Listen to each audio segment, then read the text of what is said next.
So Telangana students ఎవరైతే ఉన్నారో ఇప్పుడు JNTH కింద చదివే వాళ్ళందరూ కూడా ఒక పెద్ద గుడ్ న్యూస్ అనమాట.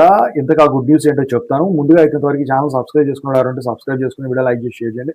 మీకైనా నాతో మాట్లాడాలంటే కాల్ మీ ఫర్ ద్వారా కాల్ చేయండి. ఇక Telugu engineering education Telegram YouTube Telegram WhatsApp ఛానల్లో జాయిన్ అవ్వండి. ఈ వీడియోకి హైప్ ఉండే టాపిక్లో వెళితే ఏంటంటే, సో మీ అందరికీ కూడా ఇప్పుడు కౌన్సిలింగ్ దగ్గర పడ్డ తరుణంలో మొన్న మనం మాట్లాడుకున్నాం కోర్టుకు సంబంధించిన డెసిషన్స్ అవన్నీ కూడా ఆర్డర్స్ అవన్నీ కూడా ఆగస్టు ఈ డేట్ లోపు మొత్తం కూడా బకాయిలన్నీ కూడా రియంబర్స్మెంట్ సంబంధించినవన్నీ కూడా రిలీజ్ చేయాలని చెప్పేసి వాళ్ళు చెప్పడం అయితే జరిగింది కదా. అయితే ఇప్పుడు ఏంటంటే దానికి సంబంధించిన అప్డేటు ఒక 100 కోట్లు, ఇప్పుడు ఉన్నదేమో 8,000 కోట్లు ఏమో అంటున్నారు బకాయిలు, ఒక 100 కోట్లు అయితే ఇనీషియల్ గా రిలీజ్ చేయడం జరిగింది. ఆ 100 కోట్లని SC ST BC minority students ఎవరైతే ఉన్నారో వాళ్ళకి భర్తీ చేయటానికి వాటిని ఉపయోగిస్తారనమాట. అయితే అది వచ్చేసరికి మీ కాలేజీకి వెళ్ళినట్టయితే మీ కాలేజీ వాళ్ళు చెప్తారు ఇప్పుడు ఇంతకీ అది ఎవరికి ఏంటి అని చెప్పేసి ఆ రియంబర్స్మెంట్ ఇచ్చిందని. ఓకేనా?